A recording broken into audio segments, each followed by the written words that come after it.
আপনি তদন্তকারী সংস্থা নয়, তদন্তকারী সংস্থার সাথে গিয়ে কথা বলুন, তারা সার্চ করে গেছে, উত্তর তারা দেবেন। আমি তদন্তকারী সংস্থার প্রতিনিধি নই।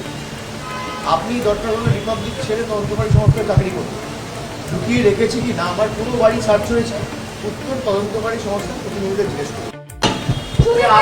আপনি তদন্তকারী সংস্থা নয়, তদন্তকারী সংস্থার সাথে গিয়ে কথা বলুন, তারা সার্চ করে গেছে, উত্তর তারা দেবেন। আমি তদন্তকারী সংস্থার প্রতিনিধি নই। আপনি দরকার হলে রিপাবলিক ছেড়ে তদন্তকারী সংস্থায় চাকরি করুন। লুকিয়ে রেখেছি কি না আমার পুরো বাড়ি সার্চ হয়েছে, উত্তর তদন্তকারী সংস্থার প্রতিনিধিদের জিজ্ঞেস করুন। আপনি তদন্তকারী সংস্থা নয়, তদন্তকারী সংস্থার সাথে গিয়ে কথা বলুন, তারা সার্চ করে গেছে, উত্তর তারা দেবেন। আমি তদন্তকারী সংস্থার প্রতিনিধি নই। আপনি দরকার হলে রিপাবলিক ছেড়ে তদন্তকারী সংস্থায় চাকরি করুন। লুকিয়ে রেখেছি কি না আমার পুরো বাড়ি সার্চ হয়েছে, উত্তর তদন্তকারী সংস্থার প্রতিনিধিদের জিজ্ঞেস করুন।